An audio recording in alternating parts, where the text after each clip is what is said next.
Douglas, vem aqui à frente, vamos orar pelo Douglas, para que Deus esteja abençoando. Pai, em nome do Senhor Jesus, eu quero colocar a vida do Douglas, Pai, para que o Senhor esteja abençoando, para que o Senhor, Pai, esteja guiando, e que ele seja um vaso seu para trazer a palavra para nós. Nós queremos ser transformados pela sua palavra que é poder de Deus para transformar as nossas vidas, Pai. Então, usa o seu servo para nos abençoar. Esse é o nosso pedido em nome do Senhor Jesus. Amém. Então, hoje o Douglas com o seu chapéu de velhinho, né, assim, vai estar trazendo aqui a palavra para a gente. Deus abençoe, Douglas. Amém. Som. Boa noite, irmãos.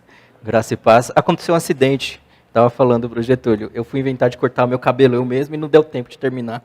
Aí eu coloquei a boina e vim para cá. Acontece. Não deu tempo. Ok. Graça e paz, irmãos. Amém. Quero ler com vocês Atos capítulo 2. Som. Tá dando para escutar? Tá? Dá para escutar? Som. Amém. Atos 2, verso 1. Eu tenho um hábito, como vocês sabem, eu preciso fazer isso. Após a leitura eu vou fazer mais uma oração por mim, porque eu sempre fico muito nervoso. Amém? Eu agradeço pela oração já feita, claro. A minha versão Almeida século 21, essa mesmo. Ao chegar o dia de Pentecostes, todos estavam reunidos no mesmo lugar. De repente, veio do céu um som, como de um vento impetuoso, e encheu toda a casa onde estavam sentados. E apareceram umas línguas como de fogo, distribuídas entre eles, e sobre cada um pousou uma. Todos ficaram cheios do Espírito Santo e começaram a falar em outras línguas, conforme o Espírito lhes concedia que falassem. Estavam em Jerusalém judeus piedosos de todas as nações que há debaixo do céu. Quando o som foi ouvido, a multidão aglomerou, e todos ficaram confusos, pois cada um os ouvia falar na sua própria língua. E, perplexos e admirados, diziam uns aos outros: por acaso esses que estão falando não são todos galileus? Como então cada um de nós os ouve falar em nossa língua materna? Partos, medos e elamitas, habitantes da Mesopotâmia, da Judéia, da Capadócia, do Ponto e da Ásia, da Frígia e da Panfilha, do Egito e das regiões da Líbia próximos a Cirene, e romanos que aqui residentes, tanto judeus como convertidos ao judaísmo, cretenses e árabes, todos nós os ouvimos falar das grandezas de Deus em nossa própria língua. E perplexos e pasmos, todos diziam uns aos outros: o que isto quer dizer? Mas outros, zombando, diziam: eles estão embriagados com vinho. Amém? Eu agradeço a oração da igreja e do pastor, mas eu preciso orar mais uma vez. Amém? Senhor, obrigado porque a tua palavra foi lida. Obrigado porque nós temos acesso à tua santa palavra. Que o Senhor fale aos nossos corações e que o Senhor me ajude a ser claro nessa noite. No nome de Jesus, amém. Amém? Uma das maneiras mais equivocadas que nós temos ao ler Atos é se achegar ao livro de Atos como se ele fosse um mero relato histórico. Eu não dormi, confesso, dormi pouquíssimo. Eu tive bastante dificuldade com esse texto. Quais foram as minhas dificuldades? A primeira dificuldade que eu encontrei para entender o que Lucas está querendo dizer aqui, a primeira dificuldade que eu encontrei é que a igreja, na sua maioria, já tem uma cosmovisão desse texto. E como é difícil você falar algo a partir do próprio texto mesmo. tendo em vista que as pessoas se achegam às Escrituras já com um entendimento. E desconstruir isso é muito complexo. Então, e esse texto ele tem muitas informações. Muitas informações. Eu achei bastante difícil entender exatamente o que Lucas quer nos ensinar. Mas, vamos lá. O texto começa dizendo, no capítulo 1 mesmo, no verso 24, eles estavam reunidos. Olha só o que o texto diz, e orando, disseram, Tu, Senhor, no verso 24 do capítulo 1, que conheces o coração de todos, mostra qual desses tem escolhido. O que está acontecendo aqui? Judas havia se suicidado e estava faltando um apóstolo para completar ali os 12. Então eles se reuniram, os apóstolos se reuniram, havia cerca de 120 pessoas ali. Eles se reuniram, oraram ao Senhor e pediram uma orientação ao Senhor de quem seria a pessoa que substituiria Judas. Eu, olhando esse texto, eu pude perceber algumas orientações que nós podemos extrair. Eu desejo ser claro, espero que eu seja. E uma lição que esse texto já nos ensina de cara é que a igreja de Atos dos Apóstolos era uma igreja que orava. O tempo todo, esses irmãos estão reunidos em oração. Outra lição que esse livro inteiro de Atos nos ensina é que esses irmãos viviam em comunhão. Oração e comunhão. Chega no capítulo 6, principalmente, no capítulo 2 há um acréscimo de quase 3.000 pessoas, de 120 passa para 3.000, então as demandas logo cresceram da noite para o dia, e tudo que eles decidiam para auxiliar uns aos outros era em comunhão e oração. Comunhão e oração. Então, qual que é a intenção do evangelista Lucas ao escrever Atos dos Apóstolos? Atos ele é tido pela maioria dos teólogos e historiadores, Atos ele é conhecido e tido como o primeiro livro histórico, é o primeiro e único livro histórico do Novo Testamento. E por que Lucas pensou em escrever, em relatar a história da igreja dessa forma? Lucas está tão somente preocupado com uma informação, que Deus é o Deus que intervém na história. Aquele Deus que fez uma promessa na antiga aliança, é o mesmo Deus que cumpre essa promessa. Deus cumpre a sua palavra. Deus cumpre as suas promessas. Isso deve me fazer descansar. Isso deve te fazer sossegar a alma. Como foi cantado aqui, eu navegarei no oceano do Espírito, eu me deixarei guiar e orientar pelo Senhor, sabendo que a história da humanidade ela é conduzida pelo Deus que intervém na história, e tudo que Ele faz, e tudo que nós vemos, e tudo que nós assistimos, ouvimos, percebemos ao nosso redor, socialmente, culturalmente, politicamente, filosoficamente, seja o que for, de qual forma for, Deus governa tudo isso. O homem acredita ter o controle e o domínio da sua vida, mas ele não tem. Eu não tenho o domínio da minha vida e da minha história, eu não tenho o domínio do meu amanhã, eu não sei o que vai acontecer amanhã, mas o Senhor da história, é aquele que entra na história e intervém na história para que a sua vontade permaneça e prevaleça sempre. Ok? Então, por isso que Lucas, ele relata, ele não quer trazer um relato da história da igreja para que a gente aprenda como eles se comportavam, ou como eles se reuniam de tal forma pensando nisso, como eles tomavam decisões. Não, o alvo principal de Lucas é mostrar que Deus intervém. Deus está aí, na história.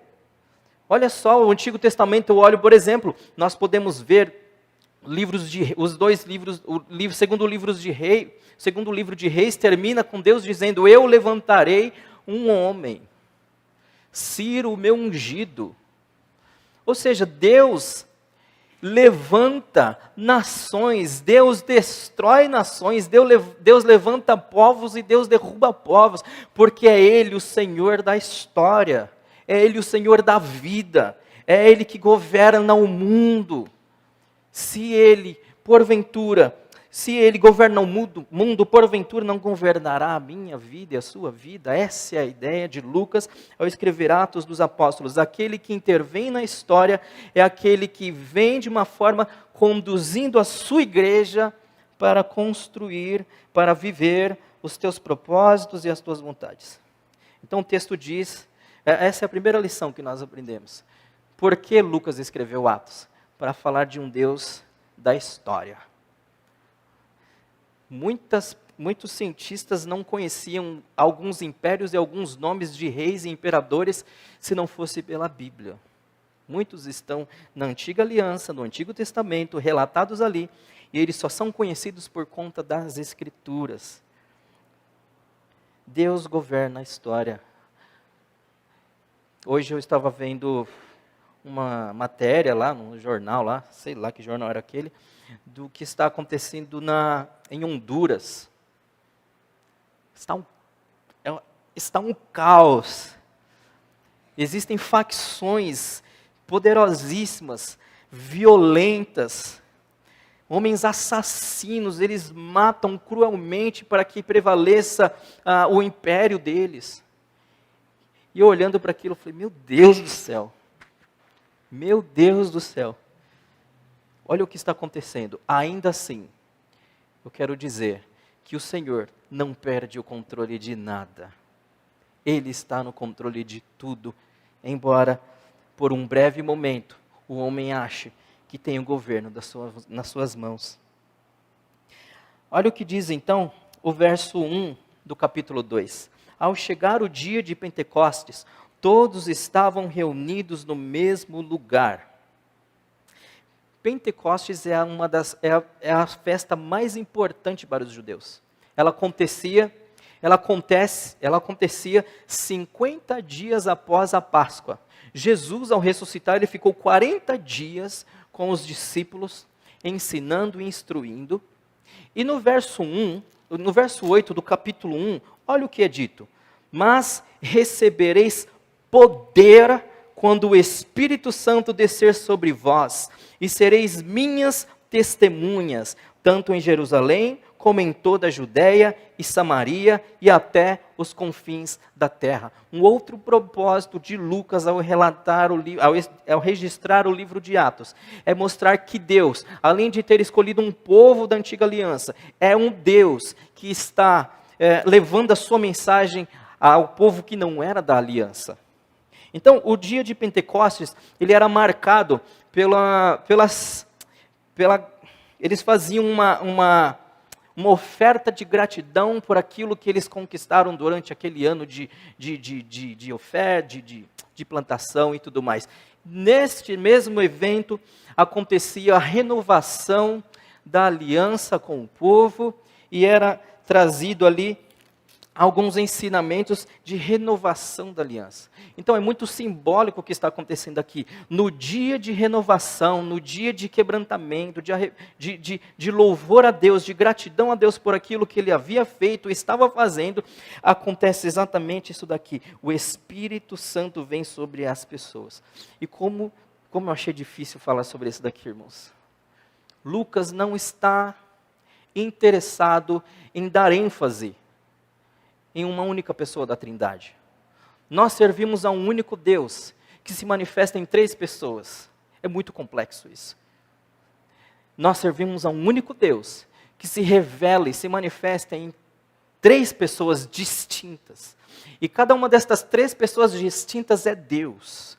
Deus se revela de tal maneira, Ele se revela em Deus Pai, em Deus Filho e em Deus Espírito. Quando eu me achego para este livro de Atos, como nós vemos em alguns movimentos, me achego ao livro de Atos, tentando dar ênfase à terceira pessoa da Trindade, que é o Espírito Santo, eu estou cometendo um equívoco, tendo em vista que, seja Deus Pai, seja Deus Filho, seja Deus Espírito, é Deus. cada uma das pessoas é Deus, nenhum desses pode ser mais enfatizado do que o outro. Eu não posso dar ênfase na pessoa do Espírito Santo, eu não posso, porque à medida que eu fizer isso, automaticamente eu estou dizendo que as outras duas pessoas da Trindade são inferiores. Lucas não está querendo dar ênfase aqui. Lucas está querendo dar ênfase ao Espírito Santo, mas ele quer mostrar que o Deus que intervém na história, sim, a terceira pessoa da Trindade, que é o Espírito Santo, é aquela que leva essas pessoas a levarem a mensagem, a proclamarem o Evangelho. O verso 1 do capítulo 8 diz: mas recebereis poder. Poder para quê? Quando o Espírito Santo descer sobre vós, e sereis minhas testemunhas. A palavra testemunha, no texto original, é mártires. Vocês serão os meus mártires. Vocês receberão poder para proclamar o Evangelho, mas também serem mártires. Paulo, no capítulo 20 deste texto, livro de Lucas, Atos dos Apóstolos, ele vai para Jerusalém, e antes de ir para Jerusalém, alguns irmãos tentam segurar Paulo e falam: por favor, não vai, porque quando você chegar lá, você vai passar por perseguição. O apóstolo Paulo fala assim: que isso? Não me molestem, não me impeçam, porque eu não estou apenas apto para sofrer por meu Senhor, mas para morrer pelo meu Senhor. Eu estou apto para ser um mártir pelo meu Senhor. Então esse texto nos convoca a olhar para como nós conduzimos a nossa vida diante do Senhor. Se eu tenho uma vida de renúncia a tal ponto de sofrer pelo meu Senhor, de morrer pelo meu Senhor. Então o poder do Espírito Santo de Deus capacitaria a igreja do Senhor a levar o Evangelho, a mensagem de salvação, em meio a um contexto de perseguição, fosse ela política, fosse ela religiosa. Deus, através do Espírito Santo, encorajaria esses irmãos a proclamarem a mensagem de salvação. E nós fazemos um contraste com este mundo. Nós temos a mensagem da verdade em um mundo que ama a mentira. Nós temos a mensagem de salvação em um mundo que não sabe para onde está indo. Nós temos uma mensagem de boa nova em um mundo que ama viver em trevas. Ao chegar o dia de Pentecostes, todos estavam reunidos no mesmo lugar. De repente veio do céu um som como um vento impetuoso. Havia 120 pessoas reunidas aqui apenas. Irmãos, quando Jesus fez a multiplicação dos pães, no mínimo tinha 30 mil pessoas. Cerca de 25 a 30 mil pessoas. Quando Jesus, na semana que foi crucificado, subiu para Jerusalém, havia uma multidão cantando: Hosana, Hosana, bendito aquele que vem em nome do Senhor. E aqui, cadê esse povo? Cadê essas pessoas? Haviam apenas 120 pessoas que estavam perseverando naquilo que o Senhor lhes havia dito para fazer.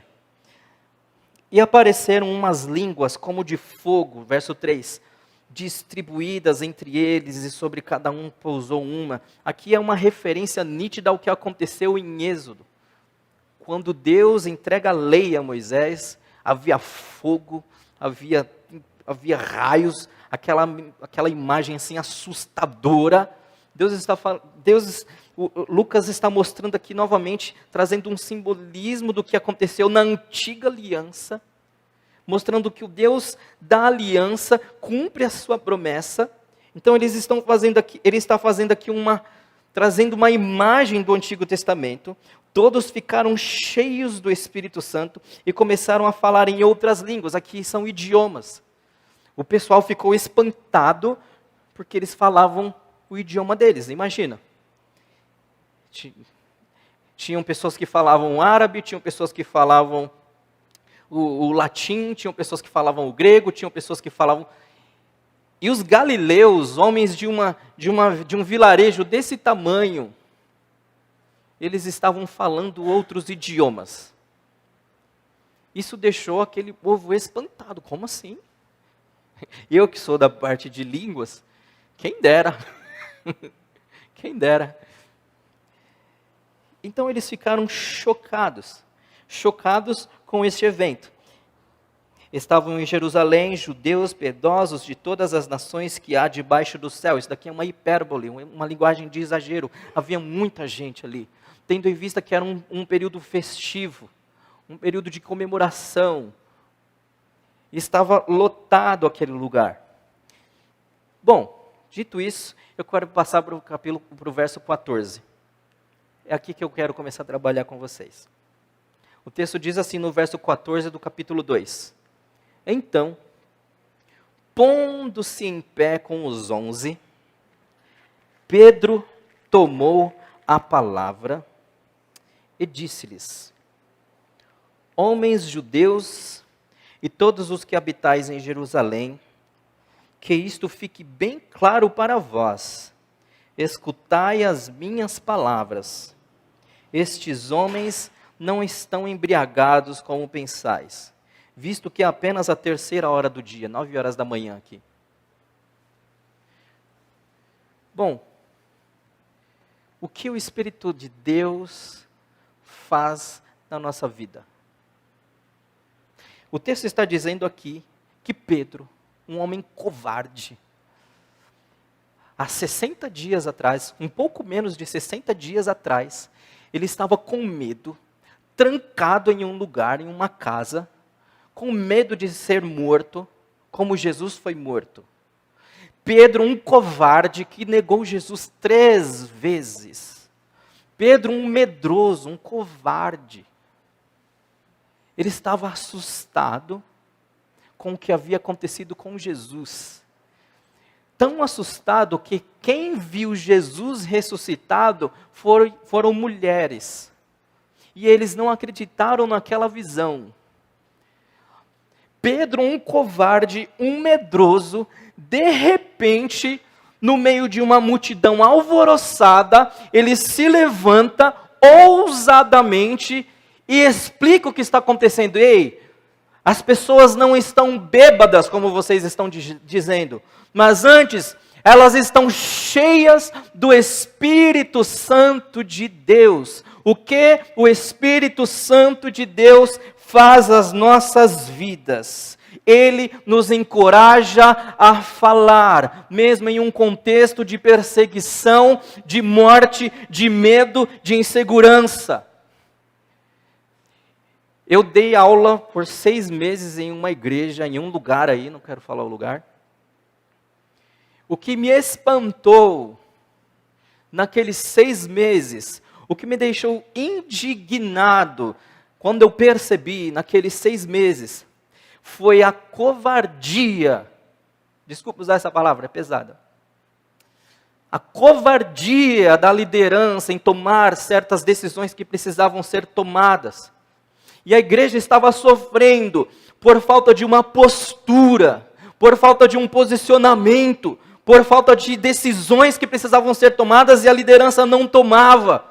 Ora, se eu me acovardo, significa, portanto, que eu estou dependendo das minhas próprias forças e das minhas próprias convicções para viver.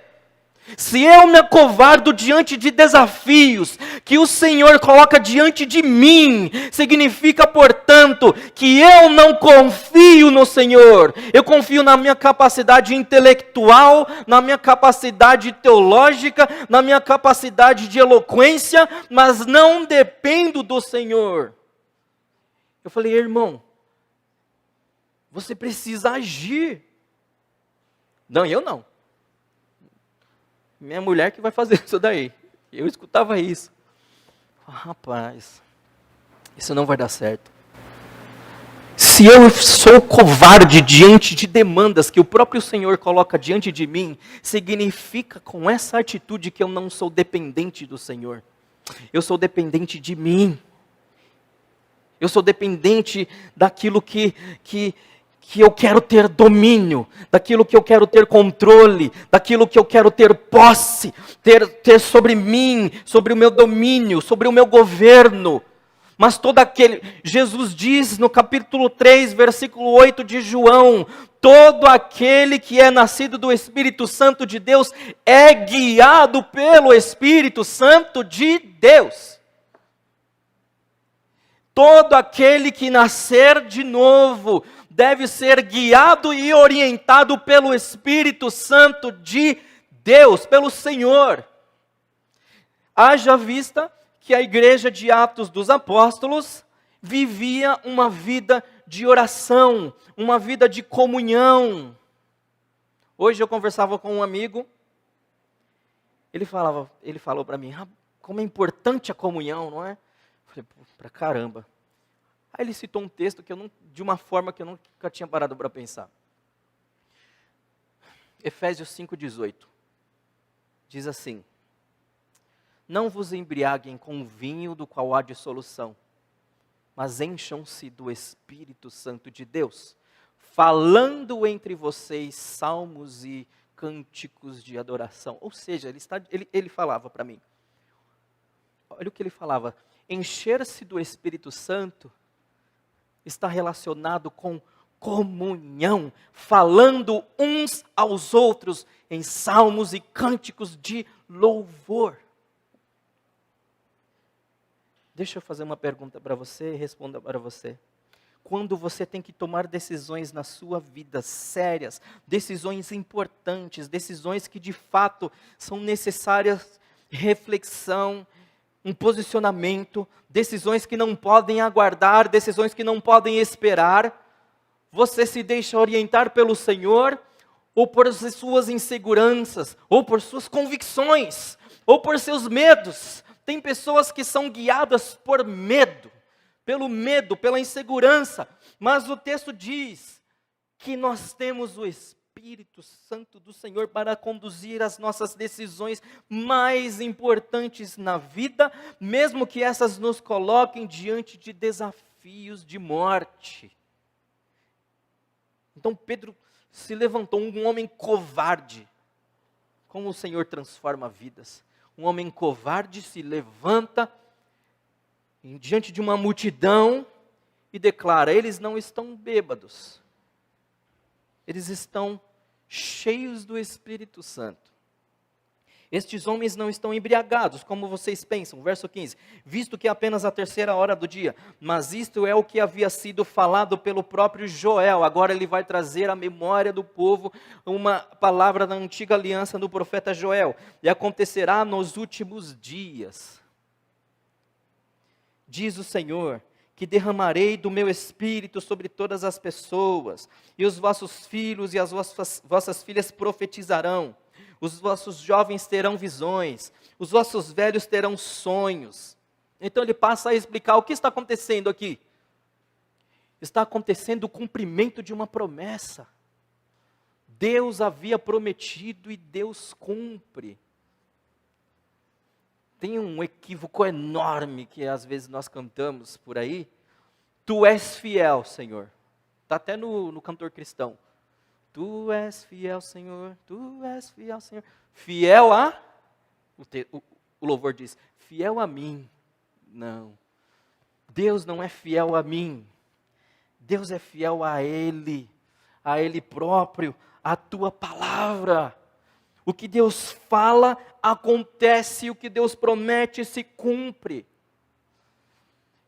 Se você ligar a televisão, você vai ver que tem pessoas oferecendo para você e para mim um Deus que realiza sonhos, um Deus que faz da minha vida um conto de fadas. Se eu jejuar, se eu for todos os domingos, todas as segundas, todas as terças, se eu me sacrificar, Deus me recompensará. Isso não é o Evangelho. O Evangelho é o Evangelho que me deixa ser guiado pelo Senhor. Não é o Senhor que vai se orientar por mim. Eu devo me orientar por aquilo que a palavra do Senhor me diz. Porque é a palavra dele que vai se cumprir, e ele é fiel à palavra dele. Ele não é fiel à minha fidelidade a Ele. Ele não é fiel à minha entrega a Ele. Porque eu me entrego de determinada forma, porque eu oro de determinada forma, porque eu faço de determinada maneira, Ele me recompensará. Não. Domingo retrasado eu falei algo parecido. Deus quer culto. E culto leal a Ele é aquele que é entregue com sinceridade diante dEle, deixando-se guiar e orientar-se por Ele em toda e qualquer circunstância, em todo e qualquer lugar. Ele nos leva a lugares que eu não iria jamais. Ele me conduzirá a falar com pessoas que eu, na minha capacidade emocional ou psicológica, não iria, mas é Ele que me conduz. É Ele que conduz, é Ele que orienta, tão somente se eu me submeter à orientação e à vontade dEle para a minha vida. Atos nos ensina a depender da direção do Senhor. Eu acho que eu já falei aqui, se eu falei, estou sendo repetitivo, tudo bem. Jesus foi batizado e conduzido pelo Espírito Santo ao deserto, para ser tentado por Satanás. Jesus, o Filho de Deus, foi conduzido à privação e provação pelo próprio Senhor. Mas esse mesmo Senhor que conduziu Jesus ao deserto e às privações, foi Ele mesmo quem tirou Jesus de lá.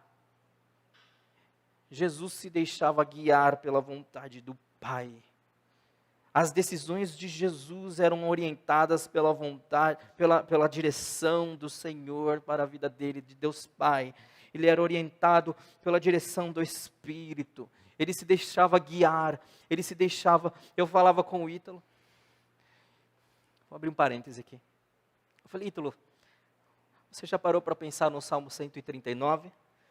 Que diz, provavelmente Davi ali dizendo assim, para onde fugirei da tua presença? Se suba aos céus, lá tu estás. Se desça ao mais profundo mar, lá tu estás. Não existe lugar onde o Senhor não esteja. Eu falei, você já parou para pensar por que esse camarada está tentando fugir de Deus? Se ele compreende que Deus tudo vê, e tudo sonda e tudo conhece. Eu compreendo nesse texto que existem apenas 3 tipos de pessoas que tentam se esconder e se esquivar da direção e da vontade de Deus para a vida delas. Primeira, o incrédulo. Ele foge de Deus, tanto que o texto diz aqui que eles zombavam. Eles fogem do Senhor, ele é incrédulo e ele decide viver na incredulidade, achando que ele é Deus de sua própria vida, achando que ele é Senhor de sua própria vida. Esse é o primeiro a fugir de Deus. Mas o segundo, existe um segundo grupo que foge do Senhor, que tenta fugir do Senhor, é o imaturo. O cristão imaturo tenta o tempo todo fugir do Senhor, porque ele ainda não amadureceu e não compreendeu e não aprendeu a viver em comunidade, não aprendeu a viver em comunhão entre os irmãos, não aprendeu a compartilhar as dores da sua alma, para que ele seja curado, para que ele seja restaurado, transformado, liberto de dores, e seja uma bênção onde ele tem que ser bênção. Esse é o segundo camarada que foge do Senhor, é o imaturo. O imaturo, ele acha que sabe muito. Mas também há um terceiro grupo que foge do Senhor. O grupo dos feridos, dos magoados, dos decepcionados. Todos estes 3 estão numa tentativa insana de se esconder de Deus, mas o próprio Salmo 139 diz que Deus tudo vê, tudo sonda e tudo conhece. Não dá para fugir da vontade do Senhor, embora eu me posicione achando que eu estou fugindo. A vontade dele sempre prevalecerá. Quer eu queira, quer eu não queira, ela sempre prevalecerá sobre a vontade do homem, porque o Senhor é o Deus da história, que intervém na história da humanidade e intervém na história do humano, do ser eu. Ele intervém. Aí Ele pode intervir comigo, contribuindo e colaborando com essa orientação, ou eu tentando lutar contra Ele, resistir-lhe à vontade, dizendo não, descaradamente diante dEle, eu não quero que prevaleça a Tua vontade sobre mim. Eis aí, nós estamos diante de uma escolha, de nos deixarmos conduzir pela vontade boa, agradável e perfeita do Senhor, ou pela vontade má e nada agradável minha, que me conduzirá a sofrimento, que me conduzirá a angústias, que me conduzirá a inseguranças, que me conduzirá a pavores, que me conduzirá a incertezas. Por mais que eu não saiba o dia de amanhã, se eu confio no Senhor, eu descanso no Senhor. Eu estendo uma rede para minha alma e descanso a minha alma. Eu não sei, as coisas não estão do jeito que eu gostaria que estivessem, mas Ele é o Senhor da minha vida. Eu dependo dEle, então tudo é dEle. Inclusive a minha dor, inclusive as minhas incertezas e incoerências. Eu não sei o que vai ser amanhã, mas o Senhor sabe, então eu entrego a minha vida a Ele. Então Ele enche todo aquele que crê no Senhor, todo aquele que tem o Espírito do Senhor, ele deve andar em ousadia, destemidamente. É o que está dizendo aqui. Pedro se levantou sem medo nenhum e confrontou aqueles que zombavam do Senhor, daquilo que o Senhor estava realizando.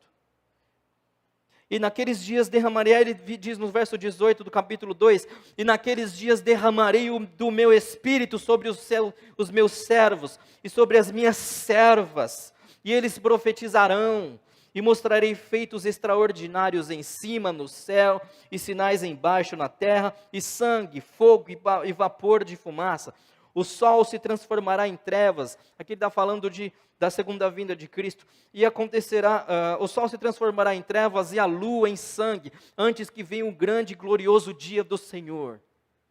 E acontecerá que todo aquele que invocar o nome do Senhor será salvo.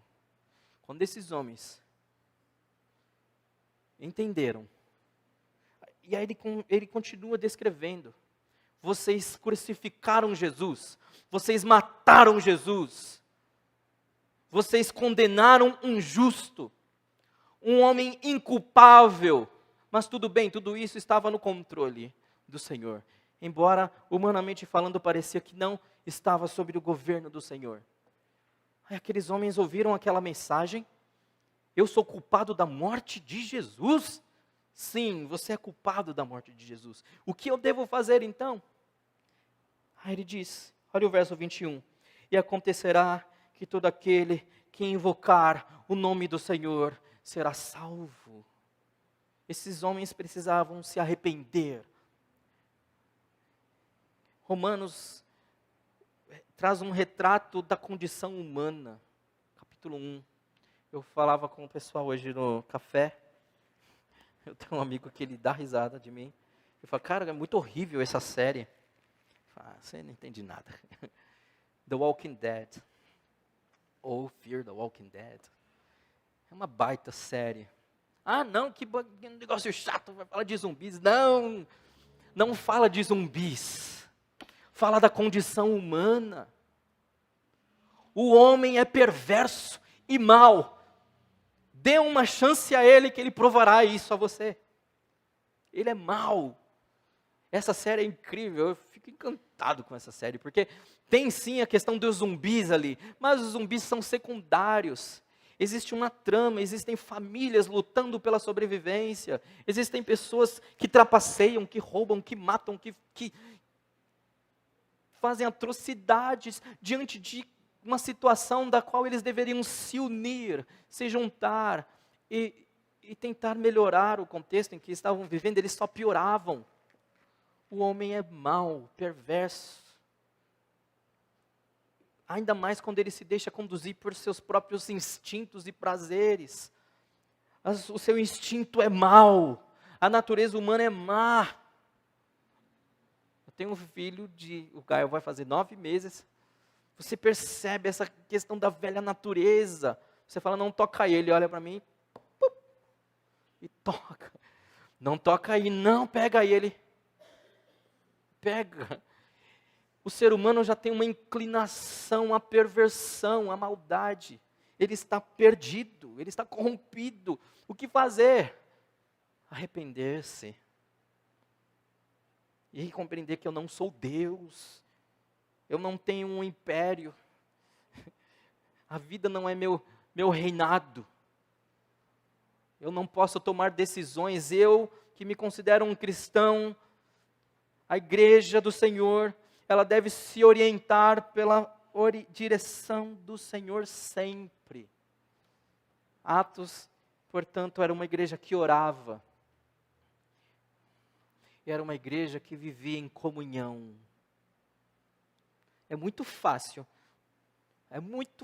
você juntar as pessoas quando nós falamos assim, vamos à praia amanhã? Rapaz, o pessoal nem dorme. O camarada nem dorme. Ele já fica com a roupa de praia. Compra isopor, um monte de refrigerante, gelo, mochila, estou pronto. Nossa, mas falta 2 dias ainda. Não, é ansiedade, eu estou a todo vapor. Agora chama esse mesmo camarada para orar, para buscar a orientação do Senhor para a vida dele, decisões importantes que ele precisa tomar segundo a vontade do Senhor para a vida dele. Olha, sabe o que é? Amanhã eu levanto cedo. Sabe o que é? Eu estou enfrentando isso, eu tenho um grupo de WhatsApp que eu criei, se o pessoal estiver assistindo aí, desculpa, que eu criei para orar, pelo menos uma vez por semana. Aí um fica, eu passo isso, eu passo aquilo. Meu Deus. Agora coloca lá, grupo de aniversário do fulano de tal. Grupo da rifa da não sei o quê. É uma interação que você não dorme, aquele negócio fica... Está tudo errado. Está errado. As nossas prioridades, eu falava aqui outro dia, não é que nós não priorizamos a Deus, é que nós não amamos a Deus. Nós, além de não priorizarmos, nós não o amamos, porque quando eu amo, eu faço tudo por Ele e tudo para Ele. Quando eu amo, eu me entrego, eu me dou, eu me esgoto, eu me gasto e me deixo esgotar e gastar, orientado por Ele, direcionado por Ele, guiado por Ele. Tendo em vista que eu não o amo, Ele fica ali, nos cultos de domingo. Domingo a gente se encontra. Mas na semana eu não vivo um reflexo de uma vida guiada e orientada pelo Senhor. Eu vivo angustiado, preocupado, com medo, contas a pagar, dívidas, temores, pavores, é isso, é aquilo. Eu vivo uma vida vazia. É como Jesus disse, olha, eu vejo essa multidão, são como ovelhas que não têm pastor. E eles estavam diante do sumo pastor, do sumo sacerdote Jesus. Como alguém pode andar com Jesus sem ter orientação dele? Como alguém pode crer em Jesus, dizer que crer nele e ter uma vida cheia de aflições, cheia de pavores, cheia de incertezas? Eu explico. Porque nós não temos uma vida de oração e porque nós não temos uma vida de comunhão. Porque se eu tenho uma vida de comunhão, irmão, vamos conversar? Vamos. Eu me dou, eu sinto a liberdade de ligar para um, para outro e falar, ora por mim, ora comigo, eu estou passando por isso, me ajuda. Por favor, me ajuda, eu não estou conseguindo entender isso, me ajuda a compreender isso, a enxergar isso, eu não estou vendo, eu não estou percebendo, me ajuda. Eu não tenho uma vida de comunhão com a igreja, eu não tenho uma vida de comunhão com Deus, e eu só tenho vida de comunhão com a minha própria vida, comigo, com o que eu quero, com os meus prazeres, com as minhas dívidas, com as minhas contas, com aquilo que eu quero, com aquilo que eu almejo, com aquilo que eu sonho. Essa é a comunhão que eu tenho. Mas todo aquele que é nascido de novo, ele não pode se permitir orientar dessa forma. Cheio de medo, cheio de pavores. Eu não sei o que fazer. É óbvio que uma hora ou outra isso acontece de não saber o que fazer. Porque Deus não está interessado em nos dar respostas. Ele está interessado em um coração que tenha fé, que creia. A fé é, em alguns momentos, um salto nas incertezas. Mas na convicção de que mesmo não tendo certeza de nada, a minha vida pertence ao Senhor. Pedro, um covarde, um homem bruto, ele lutava por aquilo que ele achava certo, estava sempre tomando a frente, negou Jesus. Tanto que o capítulo 21 de João mostra Jesus curando, perdoando, mostrando o perdão, restaurando Pedro. Então, na presença do Senhor há restauração, meu irmão.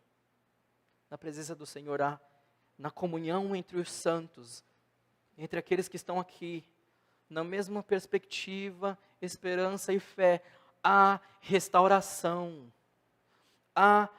Não há nada que Deus não possa curar, não há nada que Deus não possa restaurar, não há. Desde que eu entenda isso e tente de fato, me esforce de fato a viver uma vida de comunhão, a viver uma vida de oração, a viver uma vida de transparência, de verdade. A Cíntia fala que eu sou muito espontâneo. Cíntia é minha esposa, para quem não conhece, está lá atrás.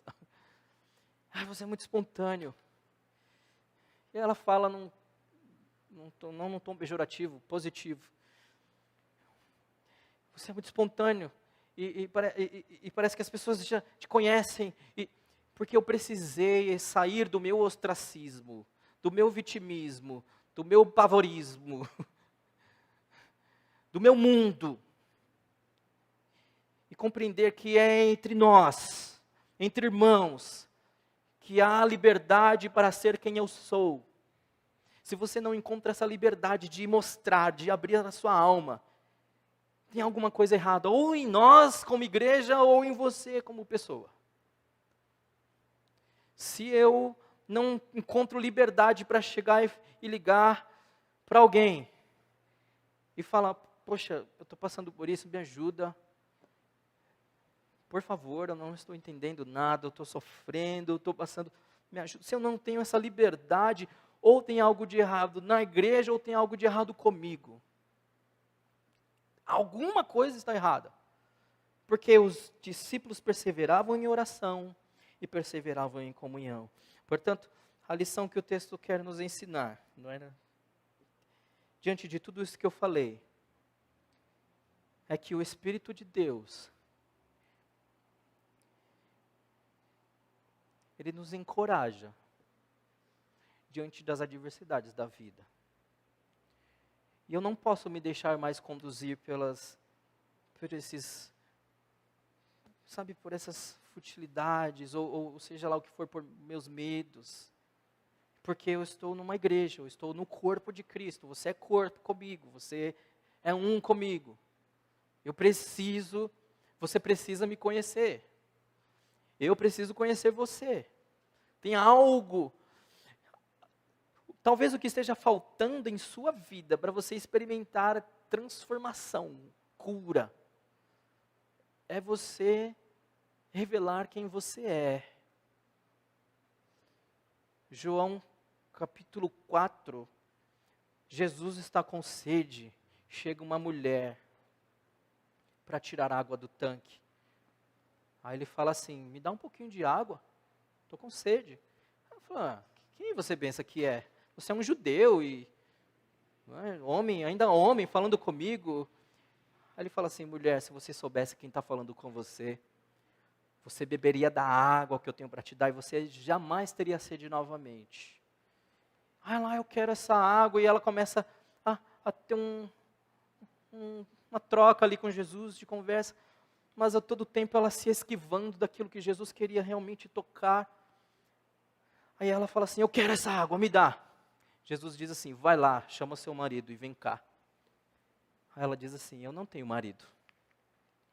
Jesus completa, dizendo assim, agora você disse a verdade.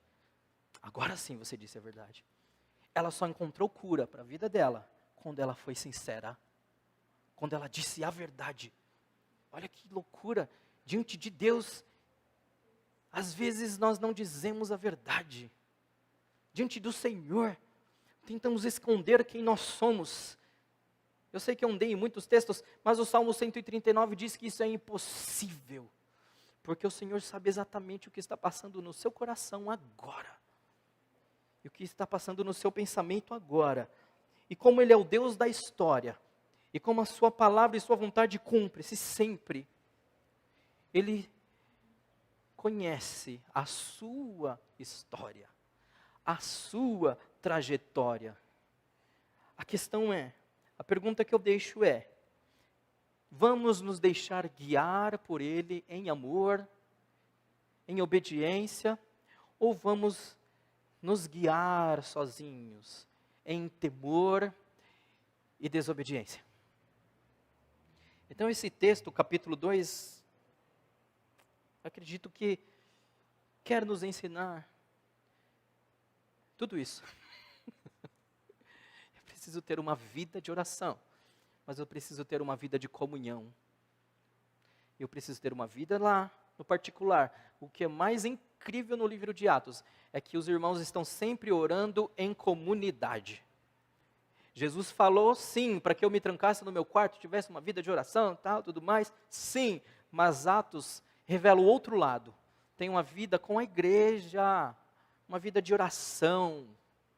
É na oração que eu abro assim o meu coração e falo, Senhor, eu me rendo. Eu me rendo. Como que é aquele louvor? Eu me rendo aos teus pés. Preciso pra ver. Eu me lanço aos teus braços, onde encontro meu refúgio, Jesus. Eis-me aqui. A proposta é, renda-se hoje. Entenda que Ele, além de ser o Senhor da história, é o Senhor da sua pequena história. Amém? Vamos orar. Amém. Espero que tenha ficado claro de verdade. É muito difícil, esse texto para mim foi o mais difícil para mim, até hoje, de entender. Até agora eu não entendi. Creio que não seja só isso.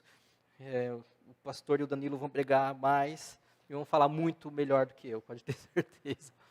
Amém? Vamos orar, por favor. Senhor, nós te louvamos. Te louvamos porque estamos aqui reunidos em comunhão. E estar aqui em comunhão, em comunidade, é aquilo que o Senhor propôs com o nascimento da sua igreja. Ó Senhor, nos perdoe, porque muitas e muitas e muitas vezes eu mesmo fugi do Senhor. Eu mesmo quis me conduzir sozinho. E eu só entrei em furada, Senhor. Eu só fiz bobagem. Senhor, perdoa-nos por todas as vezes que nós abrimos o coração para o medo e a insegurança e não para o Senhor.